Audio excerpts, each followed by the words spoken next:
ओम श्री साम शिवाय नमः। ओम श्री गणेशाय नमः। रुद्र संहिता पार्वती खंड में 22वां अध्याय प्रारंभ करते हैं।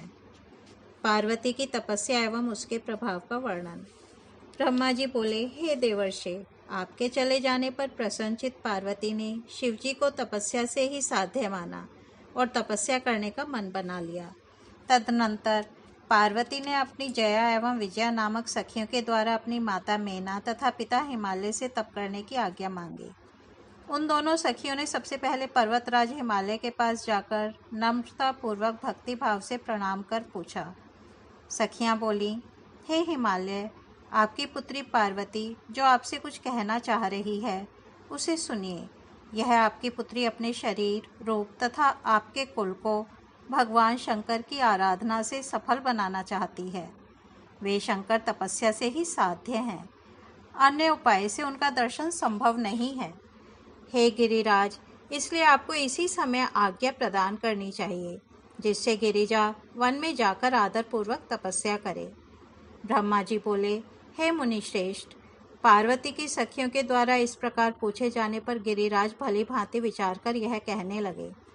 हिमालय बोले, मुझे तो यह बात अच्छी लगती है, परंतु यदि पार्वती की माता को यह बात अच्छी लगे तो ऐसा ही होना चाहिए। यदि ऐसा हो तो इससे बढ़कर और क्या बात हो सकती है। यदि पार्वती की माता को यह बात रुचिकर लगे तो इसमें हम तथा हमारा कुल दोनों ही धन्य हो जाएंगे। इससे बढ़कर और शुभकारक कौन सी उत्तम बात होगी। ब्रह्मा जी बोले, इस प्रकार दोनों सखियां पार्वती के पिता के वचन को सुनकर पार्वती की माता से आज्ञा लेने के लिए उनके साथ वहां गईं। हे नारद, पार्वती की माता के पास जाकर प्रणाम कर हाथ जोड़कर आदरपूर्वक उनसे यह वचन कहने लगीं। सखियां बोलीं, हे देवी, आपको नमस्कार है। हे माता, आप पार्वती के वचन को सुने और उसे सुनकर प्रसन्नतापूर्वक स्वीकार करें। आपकी यह पुत्री शिवजी को प्राप्त करने हेतु तपस्या करना चाहती है। इसे तप करने की आज्ञा पिता से प्राप्त हो गई है, अब आपसे पूछ रही है। हे पतिव्रते, यह उत्तम पति प्राप्त करने हेतु अपने स्वरूप को सफल बनाना चाहती है, अतः यदि आपकी आज्ञा हो तो यह तपस्या करे। ब्रह्मा जी बोले, हे मुनीश्वर, इस प्रकार कहकर सखियां चुप हो गईं। मैना यह बात सुनते ही खिन्न मन वाली हो गईं और उन्होंने इस बात को अस्वीकार कर दिया।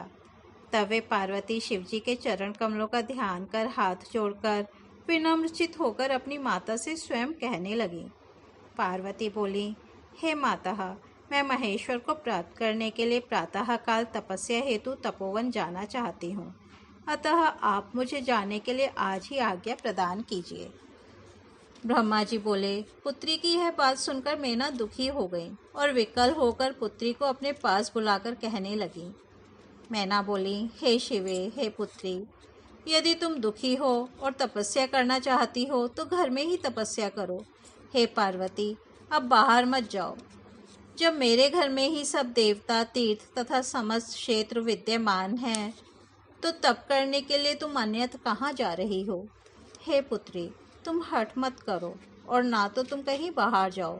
तुमने पहले क्या सिद्ध कर लिया और अब क्या सिद्ध करोगी। हे वत्से, तुम्हारा शरीर कोमल है और तपस्या तो बड़ा कठिन कार्य है, इसलिए तुम यही तपस्या करो, कहीं बाहर मत जाओ। मनोकामना की पूर्ति के लिए स्त्रियों के वन जाने की बात तो मैंने कहीं नहीं सुनी है, इसलिए हे पुत्री, तपस्या करने के लिए वनगमन का विचार मत करो। ब्रह्मा जी बोले, इस प्रकार उनकी माता ने अनेक प्रकार से पुत्री को वन जाने के लिए मना किया, किंतु शंकर जी की आराधना के बिना कहीं भी उन पार्वती को शांति नहीं मिली। मेना के बार बार तपस्या के निमित्त वन जाने से उन्हें रोका। इसी कारण ने शिवा ने उमा नाम प्राप्त किया। हे मुने, इसके बाद तपस्या की अनुमति ना मिलने से उन शिवा को दुखी जानकर शैलप्रिया मैना ने पार्वती को तप करने के लिए आज्ञा प्रदान कर दी। हे मुनि श्रेष्ठ, माता की आज्ञा पाकर उत्तम व्रत वाली पार्वती ने शंकर का स्मरण करते हुए अपने मन में बड़े सुख का अनुभव किया। तदनंतर शिवा माता पिता को प्रसन्नतापूर्वक प्रणाम कर अपनी दोनों सखियों को साथ लेकर शिवजी का स्मरण करके तपस्या करने के लिए वन की ओर चलीं।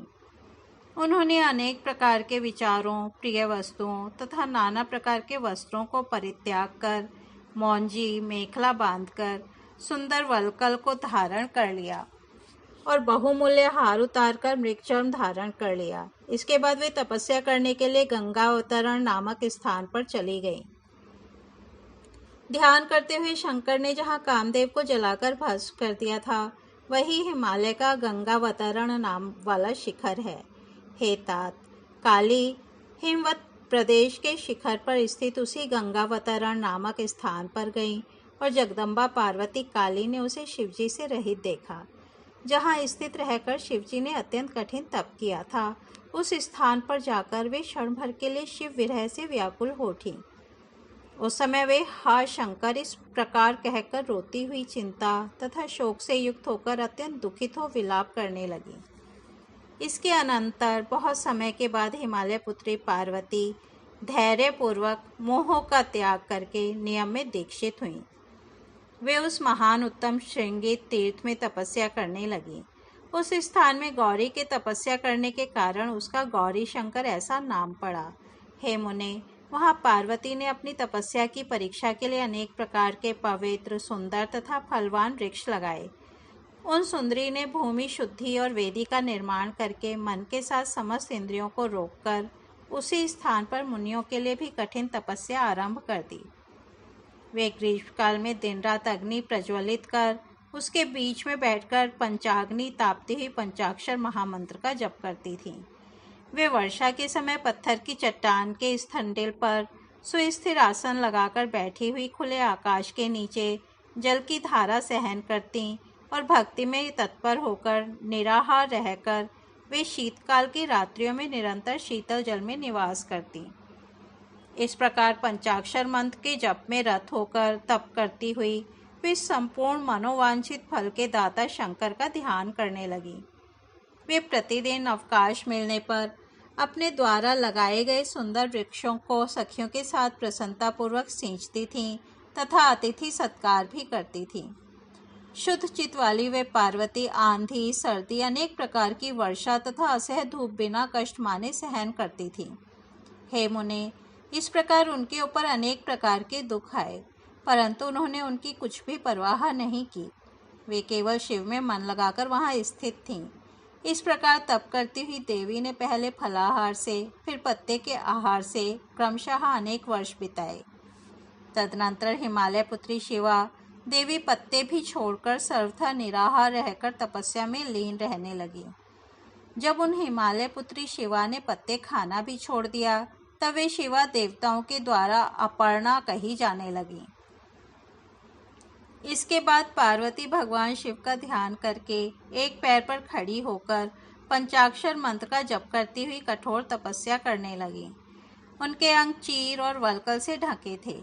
वे सिर पर जटाजूट को धारण किए हुए थी। इस प्रकार शिवजी के चिंतन में लगी हुई पार्वती ने तपस्या के द्वारा मुनियों को भी जीत लिया। इस प्रकार तप करती हुई तथा महेश्वर का चिंतन करती हुई उन काली ने 3000 वर्ष इस तपोवन में बिता दिए, जहाँ पर शंकर जी ने 60,000 वर्ष तक तपस्या की थी। उस स्थान पर कुछ क्षण रुककर वे अपने मन में विचार करने लगी।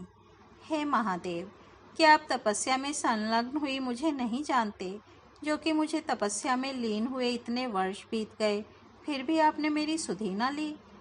लोक एवं वेद में मुनियों के द्वारा सदा गान किया जाता है कि भगवान शंकर सर्वज्ञ, सर्वात्मा तथा सर्वदर्शन हैं।